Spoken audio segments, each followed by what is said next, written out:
Hi friends, welcome to మన Bommarillu. Upcoming రివ్యూలోకి వెళ్ళిపోదాం.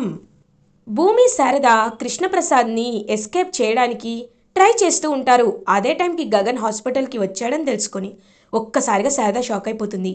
శారద భూమితో, అమ్మ భూమి, నేను గగన్ని ఇక్కడి నుండి ఎలా అయినా తీసుకువెళ్ళిపోతాను, నువ్వు మాత్రం మావయ్య గారిని సేఫ్గా ఉంచమ్మా. నేను నీకు ఇంటికి వెళ్ళాక మిస్డ్ కాల్ ఇస్తాను, అదే నీకు బండ గుర్తు, నేను గగన్ని తీసుకువెళ్ళిపోయానని అర్థమవుతుంది అని ఇంకా అలా శారద అక్కడి నుండి వెళ్తుంది. గగన్ ఎక్కడున్నాడా అని వెతుకుతూ ఉంటే గగన్ మాత్రం ఇంకా అలా హాస్పిటల్ బయట ఉండేసరికి శారదకి కనిపించరు. ఇదేంటి, గగన్ కనిపించట్లేదని ఇంకా హాస్పిటల్ బయటికి వెళ్ళి వెతుకుతుంది శారద. కరెక్ట్గా అదే టైంకి గగన్ హాస్పిటల్ లోపలికి వస్తాడు. రిసెప్షన్ ఏరియాలో చైర్స్ ఉంటే అక్కడ కూర్చుంటాడు గగన్. కరెక్ట్గా అక్కడే నక్షత్ర కూడా కూర్చుంటుంది. నక్షత్ర గగన్ని చూసి ఇంకా చాలా అంటే చాలా హ్యాపీగా ఫీల్ అవుతూ గగన్ వైపు చూస్తూ మురిసిపోతూ ఉంటుంది. గగన్ పక్కనే వచ్చి కూర్చుంటుంది నక్షత్ర. బావా, ఎలా ఉన్నావు బావా అని అడుగుతుంది నక్షత్ర. ఇంకేమనకుండా సైలెంట్గా ఉంటాడు గగన్. ఏంటి బావా, చూడనట్టు చేస్తున్నావేంటి? మనం చుట్టాలే కదా, నేను నీ మరదలనే కదా. అయినా నాకు తెలుసులే బావా, నీ మొహం చూస్తుంటేనే అర్థమవుతుంది నువ్వు భూమితో హ్యాపీగా ఉండటం లేదు కదూ అని అంటుంది నక్షత్ర. ఇంకా గగన్ నక్షత్ర మాటలు అస్సలు పట్టించుకోడు. ఫోన్ చూసుకుంటూ ఫోన్ స్క్రోల్ చేస్తూ ఉంటాడు. నక్షత్ర మాత్రం చెత్త అంతా మాట్లాడుతూ ఉంటుంది. ఏంటి బావా, నా మాటలు పట్టించుకోవటం లేదేంటి? అయినా నీకు ఆ భూమి అడ్డు, నాకు చెర్రీగాడడ్డు. ఒక్కసారి నేను వాడికి విడాకులు ఇచ్చేసాననుకో, ఇంకా వాడి దరిద్రం నాకు వదిలిపోయినట్టే. హ్యాపీగా నేను నీతో సెటిల్ అయిపోతాను బావా. ఈ నక్షత్ర ఎప్పటికీ నీకోసమే ఎదురు చూస్తూ ఉంటుందని మర్చిపోవద్దు బావా అని చెప్పి మాట్లాడుతూ ఉంటుంది నక్షత్ర. అదంతా దూరం నుండి చూస్తున్న భూమికి చాలా జలస్గా అనిపిస్తుంది. ఏంటి, బావని నువ్వు పెళ్లి చేసుకుంటావా అని ఇంకా ఒక బుర్ఖా వేసుకొని భూమి నక్షత్ర వెనకాలొచ్చి కూర్చుంటుంది. కరెక్ట్గా అలా ఇంకా నక్షత్ర గగన్తో మాట్లాడుతూ ఉంటే నక్షత్ర తలపై టపీలని ఒకటి కొడుతుంది భూమి. హేయ్, ఎందుకు కొట్టావు అని అడుగుతుంది నక్షత్ర. ఎందుకేంటి, టీవీలో మాకి ఫేవరెట్ సీరియల్ వస్తుంది, అలాంటిది నువ్వు గుసగుసలాడుతుంటే నాకు డిస్టర్బెన్స్ అవుతుంది అని అంటారు. ఇంకా వెంటనే గగన్కి లెఫ్ట్ సైడ్లో వచ్చి కూర్చుంటుంది నక్షత్ర. మళ్ళీ ఇంకా భూమి అలా ఆ బుర్ఖా వేషం వేసుకొని మళ్ళీ తలపై కొడుతుంది. అలా నక్షత్ర గగన్తో క్లోజ్గా మాట్లాడడానికి ట్రై చేసిన ప్రతిసారి భూమి నక్షత్రని కొడుతూ ఉంటుంది. ఎహెచ్చి, ఏంటి, నీకు అంత ఇష్టమైతే ఇంట్లో చూసుకోవచ్చు కదా అని అంటుంది. నీలాగా వేరే వాళ్ళతో చెత్త మాటలు మాట్లాడడానికి నేను రాలేదు, నేను పేషెంట్ని అని భూమి అంటుంది. ఇంక వెంటనే గగన్ నక్షత్ర వైపు చూస్తూ ఉంటాడు. చూడు నక్షత్ర, ఇప్పటి వరకు నువ్వు మాట్లాడిన మాటలన్నీ నా దృష్టిలో చెత్తే. నీ చెత్త మాటలన్నీ తీసుకువెళ్ళి చెత్త బుట్టలో పడే, అంతేకాని ఇంకా ఇంకా నాపై నువ్వు హోప్స్ పెంచుకోవద్దు. చూడు, ఎవరు ఏమనుకుంటారో ఏమనుకోరో నాకు తెలియదు, కానీ నువ్వు మాత్రం నా తమ్ముడి భార్యవి. నా దృష్టిలో తమ్ముడి భార్య అంటే నేను తన్ని చెల్లెలితో సమానంగా చూస్తాను. చెర్రీ జీవితంలోకి ఎవరు వచ్చినా నేను ఒక చెల్లెల్లాగే చూస్తాను. అలాంటిది చెర్రీ నీ మెల్లో తాలి కట్టాడు కాబట్టి నువ్వు నాకు సిస్టర్తో సమానం. ఇంకెప్పుడు ఇలాంటి మాటలు మాట్లాడద్దు. అయినా భార్యాభర్తల బంధం అనేది ఒక్కసారి ముడిపడిన తర్వాత అది తీయడం చాలా కష్టం. చెర్రీని నువ్వొక ఫూల్ అని, వాడెప్పుడు ఊరికే టైంపాస్ చేస్తూ ఉంటాడని, చెర్రీ అమ్మాయిల పిచ్చోడని అనుకుంటున్నావు, నాతో చెప్తున్నావు. కానీ వాడి లోపలున్న నిష్కల్మషమైన మనసు అర్థం చేసుకున్న వాళ్ళకి మాత్రమే తెలుస్తుంది. చెర్రీ పైకి నీతో సరదాగా మాట్లాడుతుంటాడు, కానీ వాడి మనసు బంగారం. ఒక్కసారి వాడి మనసుని నీ మనసుతో చూస్తేనే వాడంటే ఏంటో అర్థమవుతుంది. చెర్రీగాడు కాబట్టి ఇన్ని రోజులు నువ్వు చేస్తున్న అల్లరిని, నువ్వు చేస్తున్న పనులన్నింటినీ భరిస్తున్నాడు. అదే నాలాంటి వాడు ఆడి ప్లేస్లో ఉండుంటే ఇలా ఉండేది కాదు. కాబట్టి ఆఖరిసారిగా చెప్తున్నాను, ఇంకొకసారి నా దగ్గరికి వచ్చి నాతో ఇంకేదైనా తేడాగా మాట్లాడాలి అనుకుంటే ఏం చేస్తానో తెలుసా? డైరెక్ట్గా మీ నాన్నకి వీడియో తీసి చూపిస్తా. అప్పుడు మీ నాన్న ఏం చేస్తాడో నీకు తెలుసు కదా. ఇదే లాస్ట్ అండ్ ఫైనల్ వార్నింగ్ అని అలా గగన్ అక్కడి నుండి బయటికి వెళ్ళిపోతాడు. బావ ఎంత మంచివాడో అని భూమి ఇంకలా గగన్ వైపు పాపం చాలా హ్యాపీగా ప్రేమగా చూస్తూ ఉంటుంది. నక్షత్ర దగ్గరికి గోరింటాకు వస్తుంది. ఏంటమ్మాయి నించోనున్నావేంటి, నిన్ను కూర్చోమన్నారు కదా అని అంటారు. ఏం లేదులే గోరింటాకని ఇంకా అలా బిల్ కట్టేసి బయలుదేరుతూ ఉంటారు నక్షత్ర వాళ్ళు.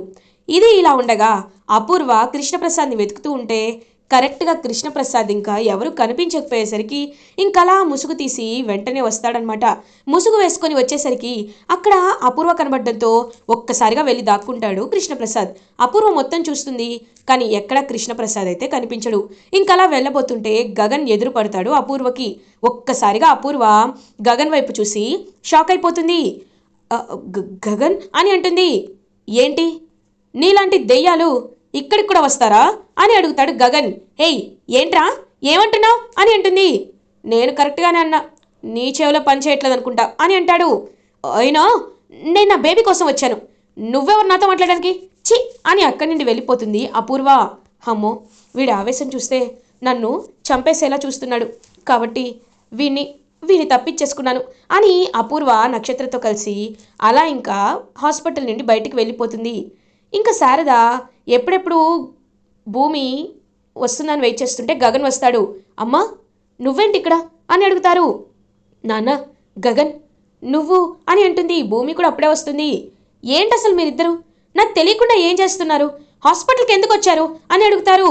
హే భూమి, చెప్పు, ఎందుకు వచ్చారు హాస్పిటల్కి? అయినా మీరు కావాలనే నా దగ్గర ఏదో దాచిపెడుతున్నారు కదా అని అంటారు. నాన్న, అలాంటిదేమీ లేదురా, నాకు ఎందుకో ఈ మధ్య కాస్త తల తిరుగుతుందిరా, అందుకే హాస్పిటల్కి వచ్చాను. మళ్ళీ నీకు చెప్తే నువ్వెక్కడ కంగారు పడతావనని చెప్పలేదు నాన్న అని అంటుంది శారద. అవునా, అయితే నీకంతా బాగానే ఉందిగా అని అంటారు. పర్లేదురా, నీ గురించి ఆలోచిస్తూ బెంగ పెట్టుకున్నాను కదా, అందుకే కాస్త టైంకి భోజనం చేయమన్నారు, అంతే, అంతకుమించి ఏం లేదు, రా వెళ్దాం అని ఇంకా బాగా గగన్ని కన్విన్స్ చేసి అక్కడి నుండి తీసుకువెళ్ళిపోతూ ఉంటారు శారద. ఇంకలా భూమి, శారద, గగన్ ఇంటికి వెళ్ళిపోతారు. తప్పించుకున్నందుకు రిలీఫ్ అవుతారు కృష్ణప్రసాద్. ఇది ఇలా ఉండగా శరత్ చంద్ర అటు ఇటు తిరుగుతూ వెయిట్ చేస్తూ ఉంటారు. అపూర్వ, నక్షత్ర వాళ్ళు ఇంటికి రీచ్ అవుతారు. అపూర్వ, ఏం జరిగింది? నక్షత్ర, నీకు ఇప్పుడు బానే ఉందా అని అడుగుతారు. పర్లేదు డాడీ అని అంటుంది నక్షత్ర. ఏంటి అపూర్వ, నాకొక్క మాటని చెప్పాలి కదా, చెర్రీ చెప్పాడు నాకు అని అంటారు. అంటే హుటాహుటిని తీసుకువెళ్ళాం బావా, అందుకే చెప్పలేకపోయాను, మళ్ళీ నువ్వు డిస్టర్బ్ అవుతావు కదా అని అంటుంది. ఇంతకీ డాక్టర్ ఏం చెప్పారు అని అడుగుతారు. నేను చెప్తాను అల్లుడు గారు, డాక్టర్ నక్షత్రని కొద్ది రోజులు మంచం దిగ్గుండా చూసుకోవాలి అన్నారు. ముఖ్యంగా తన భర్తే తన్ని కంటికి రెప్పలా అన్ని సేవలు చెయ్యాలని, నడిపించాలని చెప్పారు అని నిజమంతా డాక్టర్ ఏం చెప్పాడు అదంతా చెప్పేస్తుంది గోరింటాకు పిన్ని. ఒక్కసారిగా నక్షత్ర కోపంగా, నిన్నడిగారా గోరింటాకు, ఎందుకు నువ్వు అన్నీ చెప్పేస్తున్నావు అని అంటారు. తప్పేముందనుమా నక్షత్ర, అయినా చెర్రీ నేను చూసుకోవడానికి ఉన్నాడు కదా, డాక్టర్ గారు కూడా మరీ భర్తతోనే సేవలు చేయించుకోవాలి అని చెప్తే చెర్రీ ఎందుకు చేయడు? రే చెర్రీ, ఇలా రారా అని అంటారు. చెర్రీ వెళ్తాడు. చెర్రీ, ఇకపై నువ్వే జాగ్రత్తగా చూసుకోవాలి, అర్థమైందా అని అంటారు. అర్థమైంది మావయ్య అని ఇంకలా నక్షత్ర వైపు చూస్తూ ఉంటాడు చెర్రీ. నక్షత్రాన్ని అలా ఇంకా వీల్ చైర్లో తీసుకువెళ్ళి రూమ్లో కూర్చోపెడతాడన్నమాట చెర్రీ. రేయ్, నువ్వేమీ నన్ను చూసుకోనక్కర్లేదు, నా పనులు నేను చేసుకుంటాను అని అంటుంది. అవునా, అయితే చేసుకో అని చెర్రీ అక్కడి నుండి వెళ్ళిపోతాడు. వీడు చేసుకోలేని అనుకుంటున్నాడు అని ఇంకా వాటర్ బాటిల్ తీసుకోవద్దాం అని అనుకునేలోపు అలా పడిపోబోతుంది నక్షత్ర. వెంటనే నక్షత్రాన్ని పట్టుకుంటాడు చెర్రీ.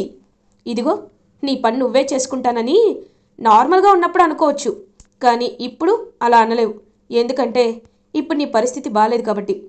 వాటర్ తాగుతావా, ఇదిగో అని ఇంకా వాటర్ ఇస్తాడనమాట. పాపం చెర్రీ నక్షత్రకి. ఇంకా నక్షత్ర అలా చెర్రీ వైపు చూస్తూ ఉంటుంది. అలా చెర్రీ నక్షత్రకి మెల్లమెల్లగా దగ్గరవుతూ ఉంటాడు. ఇది ఇలా ఉండగా గగన్ రూమ్లో తన వర్క్ చేసుకుంటూ ఉంటే భూమి గగన్ దగ్గరికి వస్తుంది. గగన్ వైపు ప్రేమగా చూస్తూ ఉంటుంది. ఏంటలా చూస్తున్నావు అని అడుగుతారు.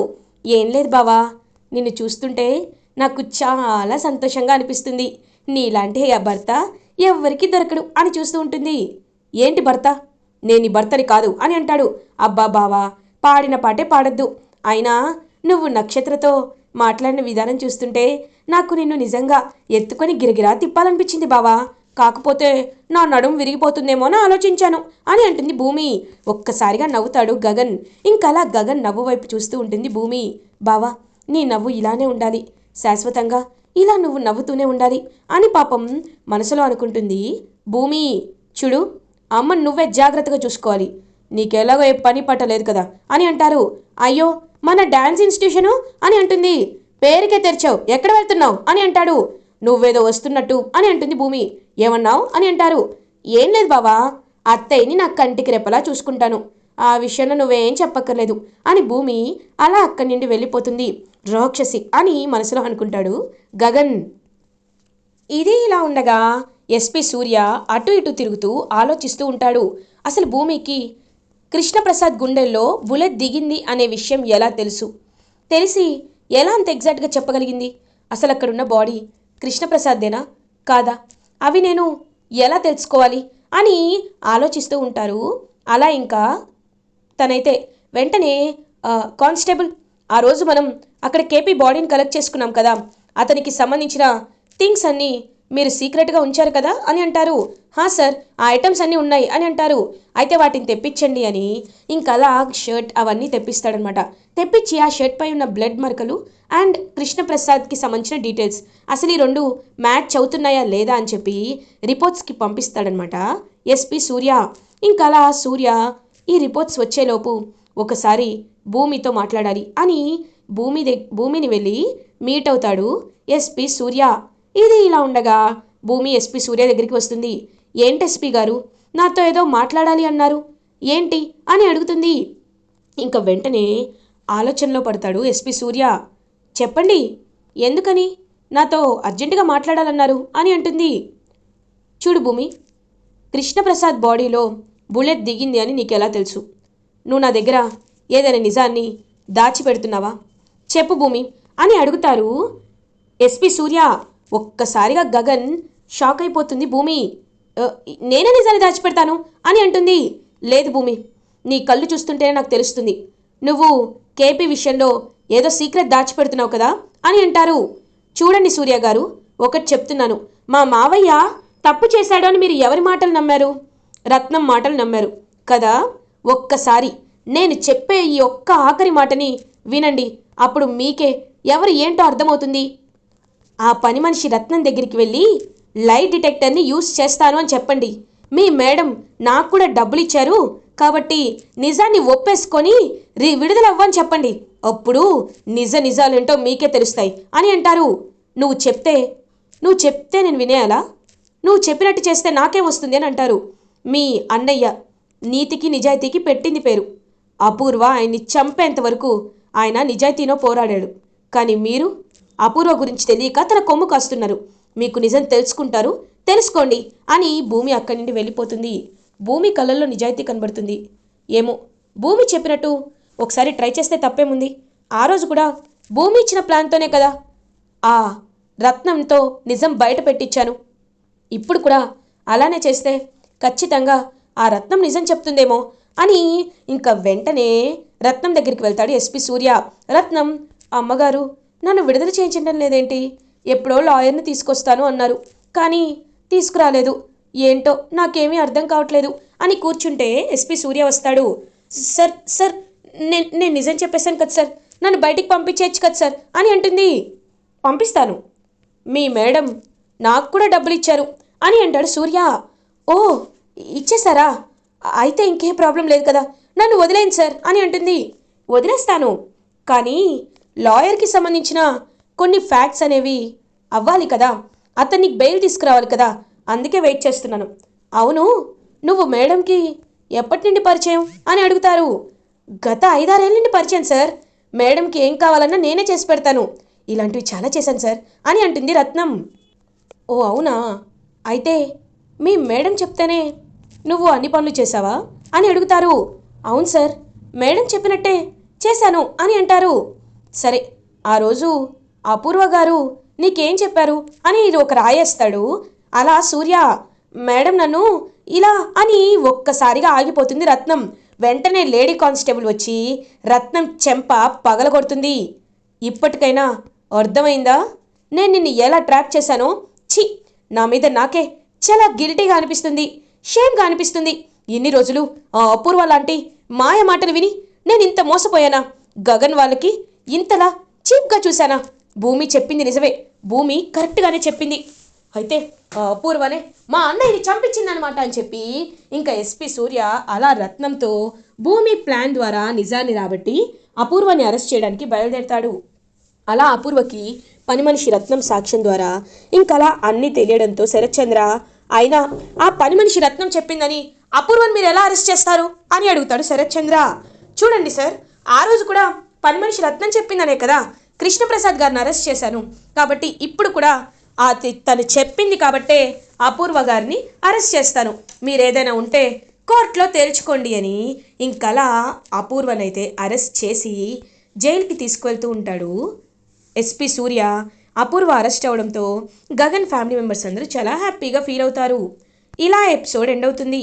ఫర్దర్ ఎపిసోడ్ రివ్యూస్ ముందుగా మీకు కావాలి అనుకుంటే మా ఛానల్ని సబ్స్క్రైబ్ చేసుకోండి. Thanks for watching.